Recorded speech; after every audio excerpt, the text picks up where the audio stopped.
42 కీర్తన మొదటి వచనం నుండి అధ్యాయం మొత్తం చదువుకుందాం. ఫస్ట్ మొదటి వచనం చదువుకొని తుప్పి నీటి వాగుల కొరకు ఆశపడినట్లు దేవా నీ కొరకు నా ప్రాణము ఆశపడుతున్నది. హల్లెలూయా. ఇక్కడ దేవుడు దేని గురించి మాట్లాడుతున్నాడంటే ఆశ గురించి. మనము దేవుని కార్యాలు మన జీవితంలో జరగాలి, మన జీవితంలో కార్యాలు జరగాలి అన్నప్పుడు మనం ఏం చేయాలంట? ఆశపడాలి.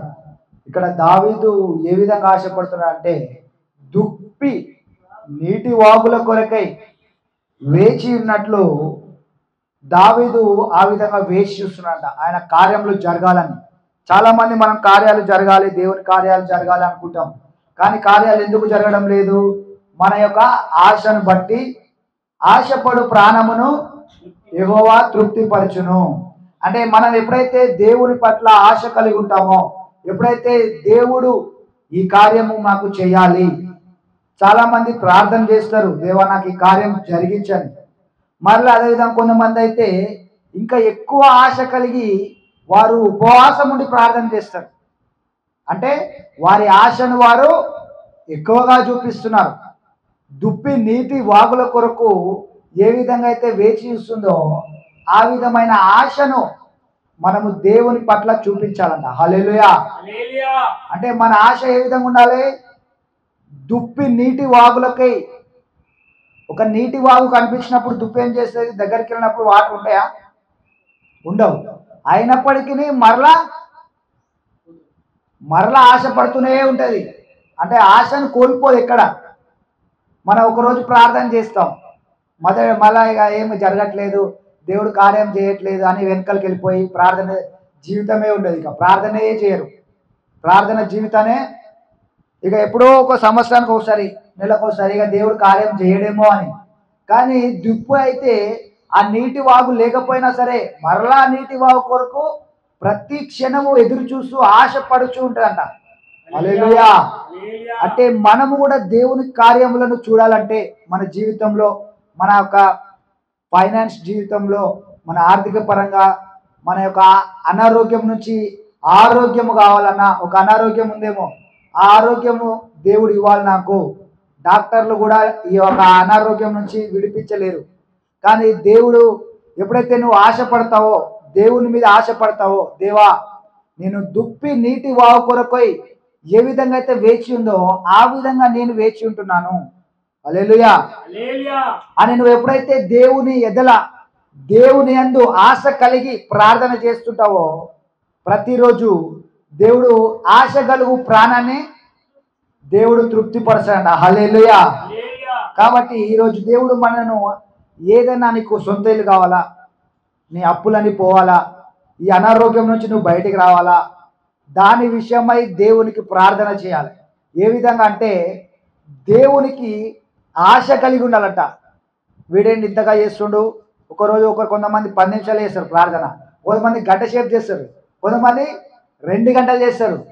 దినాకర్ 8 గంటలు చేస్తారు. పాస్టర్ దినాకర్ 8 గంటలు చేస్తారంట ప్రార్థన. గదిలో పోయి బాక్సింగ్ మోకాళ్ళ మీద ఆయన ఎన్ని గంటలు? 8 గంటలు, 9 గంటలు, రాత్రంతా. అంటే వారు ఎక్కువగా దేవుని మీద ఆశ చూపిస్తారంట. హల్లెలూయా.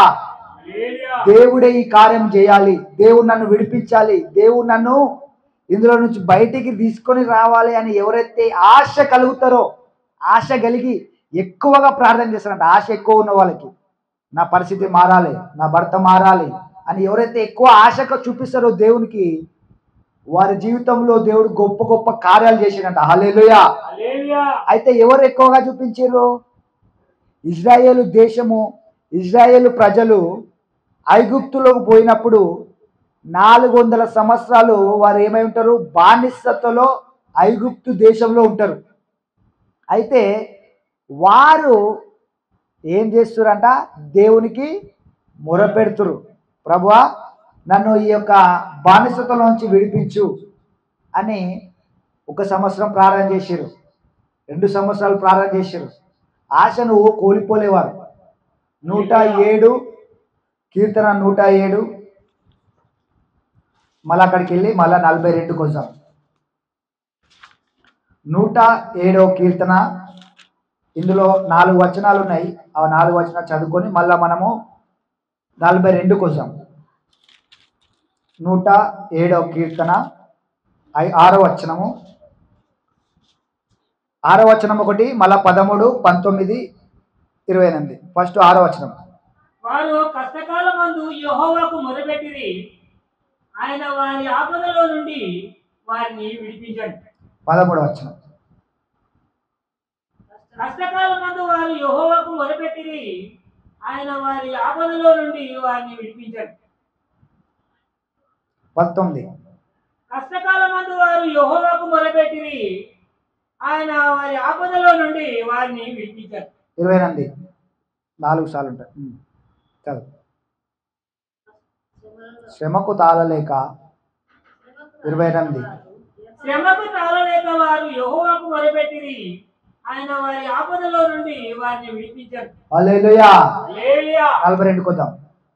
ఎన్నిసార్లు చదివిర్రు? 4 సార్లు. 400 సంవత్సరాలు అంటే ఒక్కసారికి 400 సంవత్సరాలు వేసుకో. అంటే మొత్తం ఎన్ని సంవత్సరాలు? 400 సంవత్సరాలు.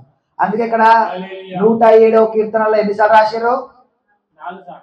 4 సార్లు ఎందుకు రాశారు అంటే 400 సంవత్సరాలు వారు ఆ ఒక బానిసతలు ఉన్నప్పుడు ఏం చేస్తున్నారు? వాళ్ళు శ్రమకు తాళలేక వారు యెహోవాకు మొరపెట్టిరి. హల్లెలూయా. హల్లెలూయా. ఎవరైనా ఒక సంవత్సరం ప్రార్థన చేసి అరే ఏం జరగట్లేదు, 100 సంవత్సరాలు అయింది, దేవుడు మమ్మల్ని విడిపించట్లేదు, ఈ యొక్క బానిసతలో నుండి, ఈ యొక్క ఐగుప్తులో నుండి మమ్మల్ని తీసుకురాలేకపోతుంది దేవుడు అని అనుకొని వాళ్ళు ఆపేసిరా? మళ్ళా 2వ సంవత్సరము, మళ్ళీ ఈ 200 సంవత్సరం మళ్ళా మొరపెట్టారు. 200 సంవత్సరాలు అయిపోయింది. మరలా 300 సంవత్సరం కూడా వాళ్ళు ఏం చేస్తున్నట? మరలా మొరపెడుతురు. శ్రమకు తాళలేక 400 సంవత్సరంలో మరలా ఏం చేస్తున్నారు అంటే వాళ్ళ ఆశ ఆగిపోయిందా? వారి ఆశను 1 సంవత్సరం చూపించి వదిలిపెట్టలే. 400 సంవత్సరాలు దేవుడు నన్ను విడిపిస్తాడు అని చెప్పి వారు ఖచ్చితంగా మొరపెడుతూనే ఉన్నారంట. హల్లెలూయా. 400 సంవత్సరాలు మొరపెట్టిన తర్వాత దేవుడు ఏం చేసిండు? వారిని వారి యొక్క ఇరుకులో నుండి ఆయన వారిని విడిపించిండు. హల్లెలూయా. ఆ ఒక బానిసతలో నుంచి వారిని విడిపించిండు. హల్లెలూయా. అంటే వారు ఏ విధంగా ఆశపడ్డారట? దుప్పి నీటి వాగుల కొరకై ఎదురు చూస్తున్నట్లు ప్రతి సంవత్సరము, ప్రతి 100 సంవత్సరాలకు, ప్రతి 100 సంవత్సరాలకు ఆ విధంగా 400 సంవత్సరాలు వారు ఏం చేశారంట? వేచి దేవుని యందు అడుగుచు, దేవుని మొరపెడుతూ, దేవునికి అడుగుతూనే ఉన్నారంట. హల్లెలూయా. ఆ విధంగా మనం కూడా దేవునికి మొరపెట్టాలి. ఎప్పుడైతే దేవునికి మనం ఆ విధంగా మొరపెడతామో అప్పుడు దేవుడు మన పట్ల కూడా కార్యాలు జరిగిస్తాడు. హల్లెలూయా. అయితే వారి పట్ల దేవుడు ఏ విధమైన కార్యాలు జరిగించాడు? ఎర్ర సముద్రమును అంటే అలాంటి కార్యం ఎక్కడైనా జరిగిందా? భూమి ఉన్నప్పటి నుంచి ఎక్కడైనా అలాంటి కార్యాలు జరిగినాయా? భూమి పునాదులు వేసినప్పటి నుంచి ఎర్ర సముద్రము, ఒక సముద్రం ఎండిపోవడం మీరు చూసిరా? మరి అంత గొప్ప కార్యము ఇజ్రాయేలు వారి పట్ల ఎందుకు దేవుడు చేసిండు? ఎందుకు చేసిండంటే వారు 400 సంవత్సరం దేవునికి మొరపెడుతూనే ఆశ చూపిస్తూనే ఉన్నారు. హల్లెలూయా. వారి ఆశను వారు ఎప్పుడు కోల్పోకుండా దేవునికి మొరపెడుతూనే ఉన్నారు. అయితే దేవుడు వారి ఆశను ఎప్పటి వరకు పట్టుకున్నారు? ఈ భూలోకంలో ఎవరు కూడా పట్టుకోలేనంతగా 400 సంవత్సరాలు ఎవరైనా ఆశ నిరీక్షిస్తారా? 100 సంవత్సరాలు నిరీక్షిస్తారు. 200 సంవత్సరాలు. అబ్రహాం ఎన్ని సంవత్సరాలు నిరీక్షించిండు? 100 సంవత్సరాల తర్వాత కుమారుని ఇచ్చిండు. అంటే ఆయన 100 సంవత్సరాలు దేవుని కొరకు నిరీక్షించిండు. మరి వీళ్ళు ఎంత సంవత్సరం నిరీక్షించారు? మరి ఆ యొక్క అద్భుతం ఏ విధంగా చేసిందంట? భూమి మీద లేని అద్భుతాలను, హల్లెలూయా, అంత గొప్ప అద్భుతం ఎందుకు చేసిందంటే వారు అంత గొప్పగా నిరీక్షించారు. హల్లెలూయా. అంత గొప్ప నిరీక్షణ వారు కలిగి ఉందంట. 400 సంవత్సరాలు వేచి ఉన్నారు దేవుని కొరకు. ప్రభువా మమ్మల్ని విడిపించు, ఐగుప్తు నుంచి విడిపించు అన్న కూడా ఏ విధంగా విడిపించిందంట? ఎర్ర సముద్రము 2 పాయలుగా, ఆరిన నేల, సముద్రం అంతా ఎండిపోయింది, ఆరిన నేల మీద వారు నడుచుకుని వెళ్ళిపోయారట. హల్లెలూయా. హల్లెలూయా. అలాంటి కార్యములు ఎందుకు జరిగినాయంట? వారు ఆశ అంత పెద్ద ఉంది. హల్లెలూయా. హల్లెలూయా. నీవు కూడా దేవుని గురించి ఆశపడుతున్నావేమో. ఒక రోజు ఆశపడుతున్నావు, 2 రోజులు ఆశపడుతున్నావు, సంవత్సరాలు గతించిపోయినాయి. అరే 2024 సంవత్సరం గతించిపోయింది, ఇప్పుడు 2025. నేను ఇంకనూ దేవుని యందు నిరీక్షణ కలిగి ఉన్నా. 2వ వచనం చదువుకున్నాం, 42:2. నా ప్రాణమా, నా ప్రాణము నా ప్రాణము దేవుని కొరకు తృష్టగొనుచున్నది. హల్లెలూయా. నా ప్రాణము దేవుని కొరకు తృష్టగొనుచున్నది. ఇష్టగొనుచున్నది. జీవము గల దేవుని కొరకు ఆ, ఇష్టగొనుచున్నది. ఆ, దేవుని సన్నిధికి ఆ. నేను ఎప్పుడు వచ్చేదను, ఆయన సన్నిధిని నేను ఎప్పుడు కనపడేదను. హల్లెలూయా. హల్లెలూయా. అంటే ఇక్కడ ఏ విధంగా తృష్టగొనుచున్నారంట? జీవము గల దేవుని కొరకు నేను తృష్టగొనుచున్నాను అంటున్నాడు. అంటే ఇక్కడ తృష్ట అనేది ఇక్కడ ఏ విధంగా చూపిస్తున్నారు వీళ్ళు? దుప్పి నీటి వాగుల కొరకై వేచి ఉన్నట్లు. ఎప్పుడైతే నీవు ఆశను ఆ విధంగా కలిగి ఉంటావో, ఒకసారి మళ్ళా 107కి వచ్చి మళ్ళా 42 కోసం 107:9. 107:9. 107వ కీర్తన 9. ఇక్కడికి వచ్చినాక మళ్ళీ 42 పోదాం. ఏలైనగా ఏలైనగా ఆశగల ప్రాణము ఆయన ఏ ఆశ కలుగు ప్రాణమును ఆయన తృప్తిపరిచి ఉన్నాడు. తృప్తిపరిచి ఉన్నాడు. హల్లెలూయా. హల్లెలూయా. ఆకలి కొనిన వాని ఆకలి కొనిన వారి ప్రాణమును మేలుతో నింపి ఉన్నాడు. హల్లెలూయా. హల్లెలూయా. అంటే వాళ్ళు 400 సంవత్సరాలు వాళ్ళు మొరపెట్టినప్పుడు దేవుడు వారి ఆశను ఏం చేసిండు? తృప్తిపరిచిందట. హల్లెలూయా. ఏలయనగా ఆశ గలుగ ప్రాణమును ఆయన తృప్తిపరిచి ఉన్నాడు. హల్లెలూయా. నీవు దేని గురించి అయితే ఆశపడుతున్నావో, నా ఆరోగ్యము ప్రభా, ఈ కనెక్తను, ఈ ఘనత, ఈ గడ్డ, ఈ యొక్క తలంపులు నాకు నూతనంగా కావాలి, నేను మంచిగా మారాలి అని నువ్వు ఎంతగా ఆశపడుచున్నావో, ఆశ గలగ ప్రాణమును ఆయన తృప్తిపరిచి ఉన్నాడు. హల్లెలూయా. ఆకలి కొనిన వాని ప్రాణమును మేలుతో నింపి ఉన్నాడు. హల్లెలూయా. 42కి వచ్చేద్దాం.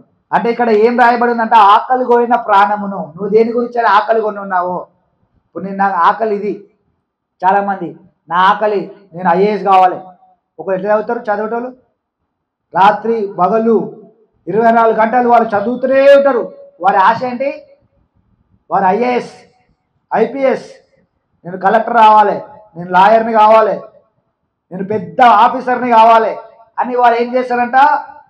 ఎడతెగగా వారి ఆశ, వారి ఆకలి అది. ఎప్పుడైతే దేవుని కొరకై నీ ఆశ ఉంటుందో, నీ ఆకలి కొని ఉంటావో, అప్పుడు దేవుడు నిన్ను, నీ ఆశను ఆయన తృప్తిపరచాడంట. హల్లెలూయా. 42:3. నీ దేవుడు ఏమైనని వారు నిత్యము నాతో అనుకుండగా, రాత్రి పగలు నా కన్నీళ్లు నాకు అన్న ప్రాణములాయను. హల్లెలూయా. ఇక్కడ ఏమంటారంట? అనేకులు నీ దేవుడేమాయను. చాలా మంది ప్రార్థన చేస్తుంటే వారి జీవితంలో అద్భుతాలు జరగకపోవడంతో వారి దేవుడికి ఆశ కలిగి ఉంటారు. ఇప్పుడు 400 సంవత్సరాలు వీరు ప్రార్థిస్తారు. ఎవరు? ఇజ్రాయేల్. 1 సంవత్సరం అద్భుతాలు జరగలే. అప్పుడు అనేకులు చూసి ఏమంటారు? మీ దేవుడు ఏమైండు, ఏం చేస్తుండు అని. అయితే 400 తర్వాత సంవత్సరంలో ఏం చేసింది దేవుడు? ఎర్ర సముద్రం పాయలుగా చేసి అనేకమైన అద్భుతాలు చేసి వాళ్ళు విడిపించారు. అంతే ఈ మధ్యలో ఏమవుతుంది? ఈ మాట అంటారంట, నీ దేవుడేమాయను అని వారు నిత్యము నాతో అనుచుండగా రాత్రి పగలు నా కన్నీళ్లు నాకు అన్న ప్రాణములాయను. అంటే ఇది మధ్యలో జరుగుతుంది. నీ యొక్క 400 సంవత్సరాల తర్వాత వాళ్ళు ఈ మాట అంటారా? ఎందుకు? దేవుడు కార్యం చేసిండు. కార్యం చేసే మధ్యలో ఈ మాటలు వచ్చినప్పుడు మనం నిరుత్సాహపడకూడదు. హల్లెలూయా.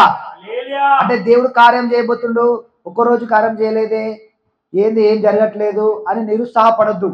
వారు సంవత్సరాలు గడిచిపోయినాయి, 100 సంవత్సరాలు గడిచిపోయినాయి, 200 సంవత్సరాలు గడిచిపోయినాయి, 300 సంవత్సరాలు గడిచిపోయినాయి. కానీ 400 సంవత్సరాల తర్వాత ఏం చేసింది దేవుడు? భూమి పునాదులు, భూమిలో జరగని అద్భుతాలను చేసి అనేక దేశములు వారు చూసి ఏమన్నారంట?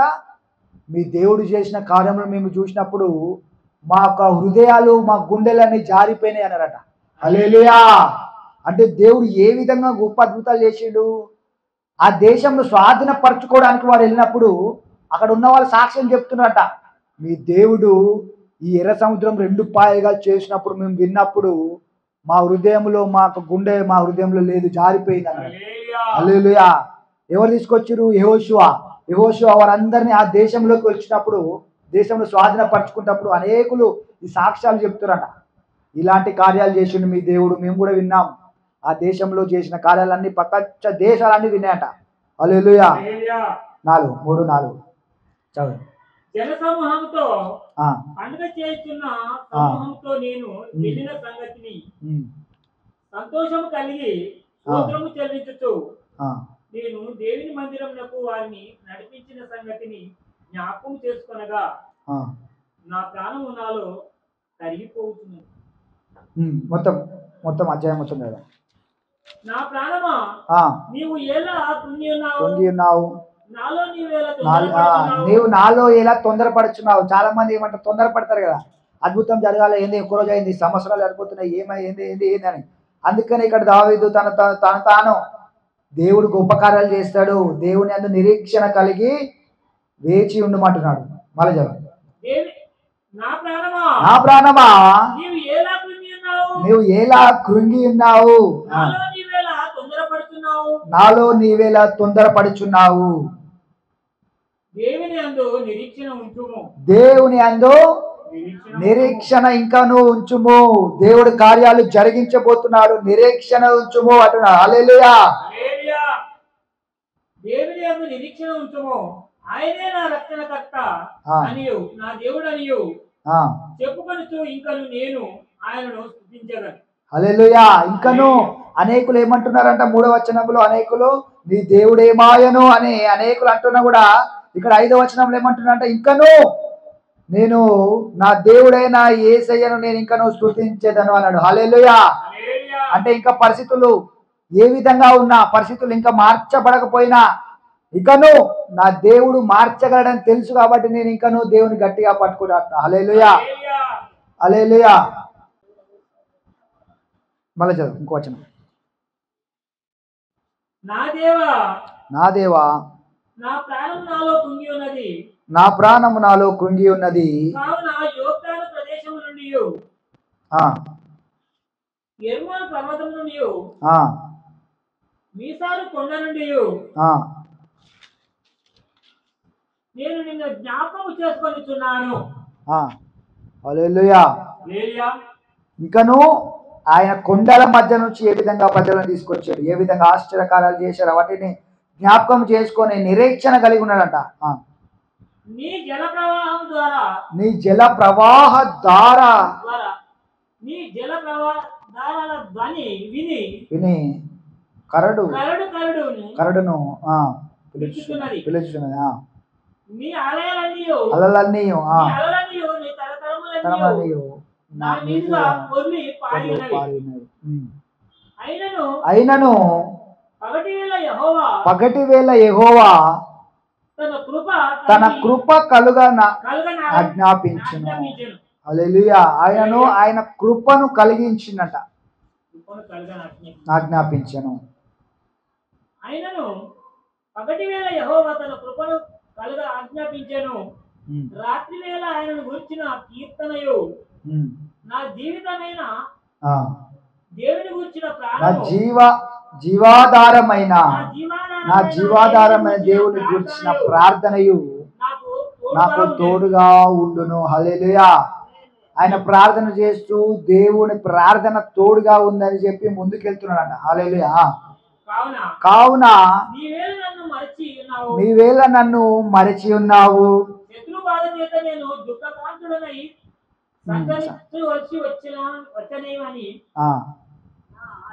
నాశనదుర్గమైన నా దేవునితో నేను మనవి చేయుచున్నాను. హల్లెలూయా. కావున నీవేళ నన్ను మరచి ఉన్నావు అని దేవునికి మొరపెడుతూ, శత్రు బాధ చేత నేను దుఃఖాక్రాంతుడనై సంచరించవలసి వచ్చనేమి అని చాలా మంది అంటారు కదా, నీ ఈ విధమైన బాధలు కలిగి ఉండడనేమి, నేను ఏ విధంగా నిన్ను కలిగి ఉండి కూడా ఏంటి సమస్యలు, ఏంటి పరిస్థితి అని దేవునికి మొరపెడుతున్నాడు. నా ఆశ్రయ దుర్గమైన దేవునితో నేను మనవి చేయుచున్నాను. నీ దేవుడు ఏమాయనని మరలా ఇక్కడ రెండోసారి, నీ దేవుడు ఏమాయనని నా శత్రువులు దినమేలా అడుగుతున్నారు. దినమెల్లా అడుగుచున్నారు. వారు వారు తమ దూషణ చేత నా ఎముకలు విరుచుచున్నారు. నా ప్రాణమా నీవేలా కృంగి ఉన్నావు, నాలో నీవేలా తొందరపడుచున్నావు. దేవుని అందు ఇంకను నిరీక్షణ ఉంచుము. ఆయనే నా రక్షణకర్త, నా దేవుడు. ఇకను నేను ఆయనను స్తుతించెదను. హల్లెలూయా. ఇక్కడ మరలా శత్రువులు మరలా ఆయన సమస్యను దేవునికి చెప్తూ, నాకేలా ఈ సమస్యలు, నాకేలా నా శత్రువులు నా ఎదుట నిలబడుతున్నారు, ఏ విధంగా వారు నీ దేవుడే మాయను అంటున్నారు కదా. అయినప్పుడు కూడా 11వ వచనంలో ఏమన్నాడంటే, నా ప్రాణమా నీవేలా కృంగి ఉన్నావు, నాలో నీవేలా తొందరపడుచున్నావు.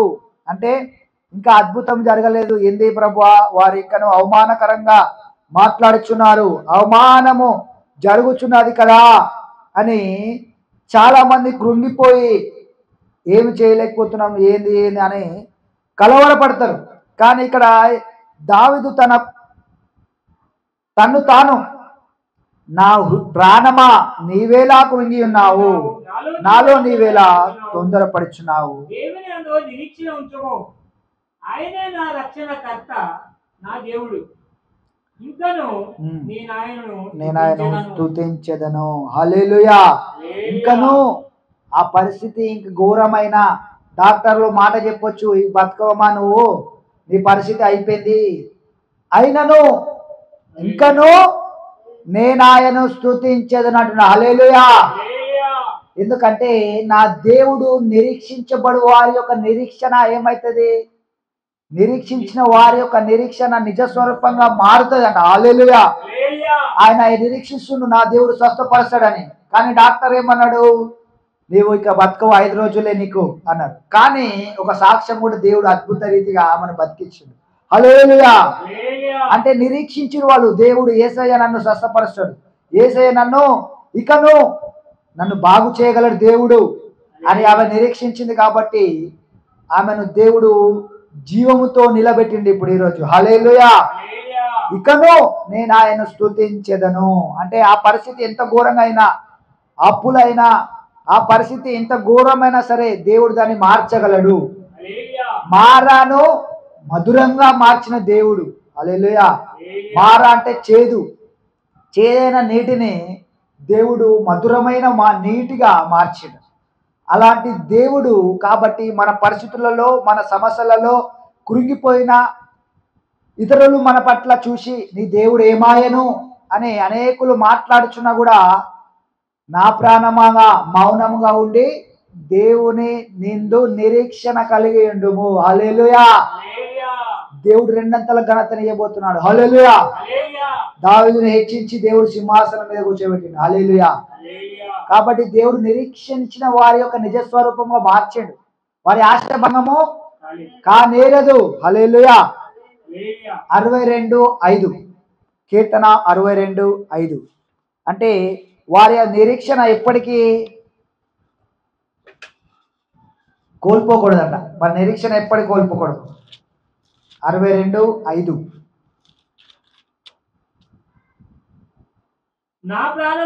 నా ప్రాణమా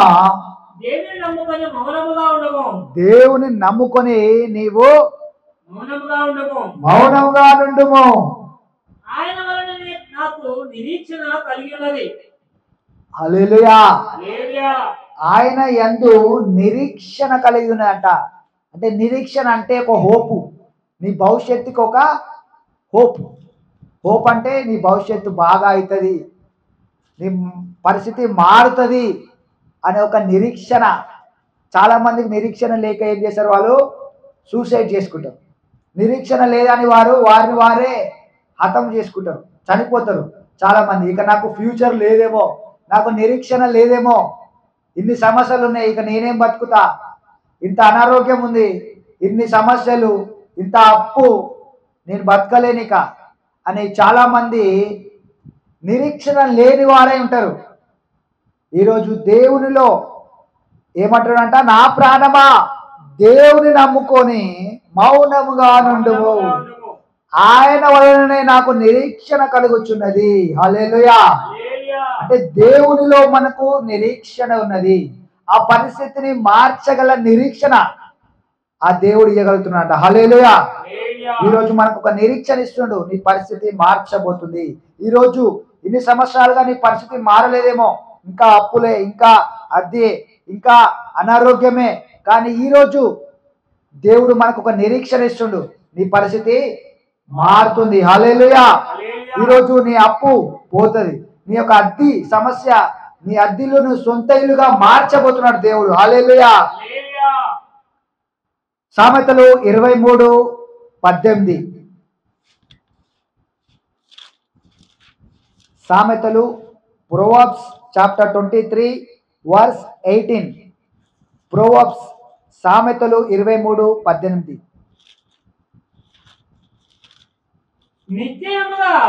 నిశ్చయముగా ముందుగతి రానే వచ్చును, నీ ఆశ భంగము కానేరదు. హల్లెలూయా.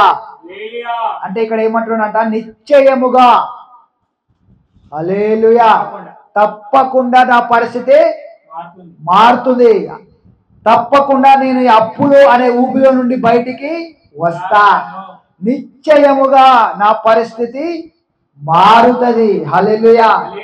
నిశ్చయముగా నా అద్దె ఇల్లు సొంత ఇల్లుగా మారుతుంది, నా అనారోగ్యము ఆరోగ్యంగా మారుతుంది, నాకు పెళ్లి కాదంటే పెళ్లి అవుతుంది. హల్లెలూయా.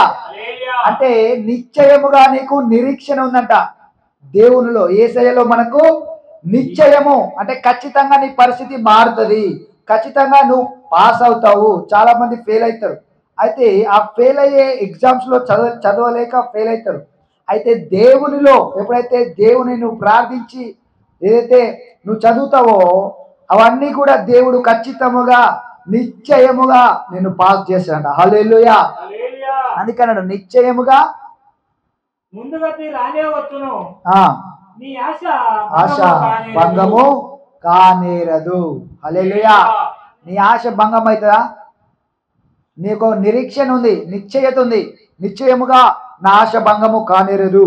నేను ఏదైతే అనుకున్నానో అది జరవేరి తీరుతుంది, నేను ఏదైతే అనుకున్నానో నా దేవుడు దాన్ని చేయగలడు. నాకు కళ్ళ మంటుందా, అనారోగ్యం ఉందా, కళ్ళు ఎఫెక్ట్ అవుతున్నాయా, బాడీలో సమస్యలు ఉన్నాయా, ఏదైనా సరే నా నిరీక్షణ భంగము కానేరదు, నా ఆశ భంగము కానేరదు. నిశ్చయంగా నా పరిస్థితులు మారుస్తుంది, నాకు మంచి ఆరోగ్యం ఇస్తాడు దేవుడు, ఖచ్చితంగా నేను ఇతరులకు సాక్షులుగా ఉంటా. హల్లెలూయా. 10:28. సామెతలు 10:28. సామెతలు 10:28. ప్రొవర్బ్స్ 10:28. 10:28. సంతోషం. నీతిమంతుల ఆశ సంతోషము పుట్టించును, భక్తిహీనుల ఆశ భంగమైపోవును. నీతిమంతుల ఆశ, ఎవరైతే నీతిమంతులు ఆశ, మంచివాడు ఏ విధంగా ఆశిస్తాడు? మంచి కార్యాలను ఆశిస్తాడు, చెడ్డవారిని ఎప్పుడు ఆశించడు. కాబట్టి నీతిమంతుని ఆశ సంతోషము పుట్టించును. అంటే వాడి దగ్గర ఉన్నప్పుడు, ప్రభువా నాకు ఇల్లు ఇస్తే నేను కూడా ఇతరులకు ఇస్తా, ఇతరులకు సాక్షులుగా ఉంటా అంటే వాని యొక్క ఉద్దేశములు అనేటివి, వాని యొక్క ఆశ అనేది సంతోషం పుట్టిస్తుందంట ఇతరులకు. హల్లెలూయా. అంటే ఇతరులను నువ్వు చేర్చుకుంటావు. ఇతరులు ఇప్పుడు నా అప్పు తీసేసినట్లయితే, దేవా నేను ఇతరుల అప్పును తీసేస్తా అంటే ఇతరులకు సంతోషకరంగా వీరి ఆశ ఉంటుందంట. వారు ఆశపడుతున్నది ఏంటిదంటే మంచి విషయాలను బట్టి వారు ఆశపడుతున్నారు. ప్రభువా ఈ కార్యము జరిగించు, నాకు అనారోగ్యం నుంచి ఆరోగ్యం దయచేయి, నేను ఇతరులకు సాక్షులుగా ఉంటా, ఇతరుల గురించి దేవుడి కార్యం చేశాడని ఇతరులకు కూడా నిరీక్షణ కలిగే వారిగా, ఇతరులను సంతోషపరిచే వారిగా వీరి ఆశలు ఉంటాయంట. అందుకే నీతిమంతుని ఆశ ఇతరులను సంతోష పెడుతుందట. నీతిమంతుని ఆశ సంతోషము పుట్టించును. హల్లెలూయా. కాబట్టి దేవుని యందు ఆశపడి మనం పొందుకొని ఇతరులకు సంతోషకరంగా మనం ఉండాలంట. హల్లెలూయా. సామెతలు 11:23 చాప్టర్ 11:23 సామ్స్ ప్రోబ్స్. నీతిమంతుల కోరిక ఉత్తమమైనది, భక్తిహీనుల ఆశ అహంకారయుక్తమైనది. అంటే అహంకారం అంటే ఏదైనా ఆశ కలిగింది అనుకో, వాడికి ఏదైనా వచ్చింది అనుకో, వాడు అహంకారంతో ఉంటారంట భక్తిహీనులు. ఎవరైతే నీతిమంతుల కోరిక ఉత్తమమైనది, ఉత్తమమైనది అంటే వారు కలిగి ఉన్నాయి పొందుకున్నప్పుడు కూడా వారు తగ్గించుకొని దీన మనసు కలిగి ఉంటారంట. హల్లెలూయా. దీన మనసు కలిగి ఉండాలి. ఎప్పుడైతే మనం ఆశ కలిగినవి పొందుకున్నప్పుడు, ఆశ కలిగిన ఎప్పుడైతే మనకు వచ్చినప్పుడు మనం ఏం చేయాలంట? దీన మనసు కలిగి ఉండాలి. దీన మనసు కలిగి ఉండాలి. ఎప్పుడన్నా మనం ఏదైనా పొందుకున్నా, దేవునికి ఏదైనా వచ్చినా కూడా ఆశ కలిగి ఉన్నప్పుడు, ఆశ నెరవేరినప్పుడు మనము అహంకారము రాకూడదు. మనకి ఏదైనా పొందుకున్నప్పుడు, ఏదైనా మనము కలిగి ఉన్నప్పుడు దీనత్వముతో ఇతరులకు మనం సహాయము చేసేవారిగా, ఇతరులకు ఇచ్చేవారిగా, అరే మనం పొందుకున్నాము, మనం ఇతరులకు కూడా ఇద్దాము అని ఒక మంచి ఆలోచన, మంచి నడవడిలో మనం ఉండాలి తప్ప భక్తిహీనుల వలె అహంకారంగా మనం ఉండకూడదంట. హల్లెలూయా. సామెతలు 11:23 చదువుకున్నాం. అయితే ఇప్పుడు రోమీయులకు రాసిన పత్రిక 8:19, రోమీయులు 8:19, రోమన్స్ 8:19.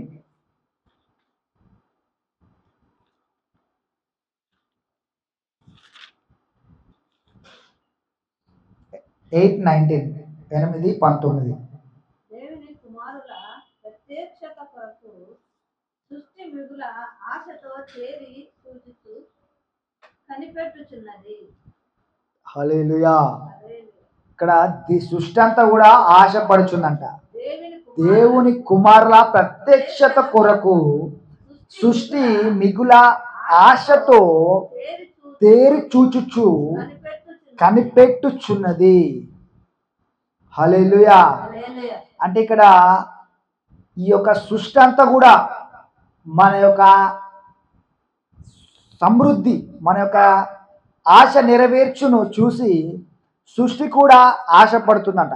దేవుని కుమారుల ప్రత్యక్షత కొరకు అంటే దేవుని మహిమతో మనం ఈ భూమి మీద నిలబడాలి, ఆయన మహిమతో మనం ఉండాలి అని సృష్టి కూడా మిగుల ఆశతో తేరి చూచుచు కనిపెట్టుచున్నది. ఏలయనగా సృష్టి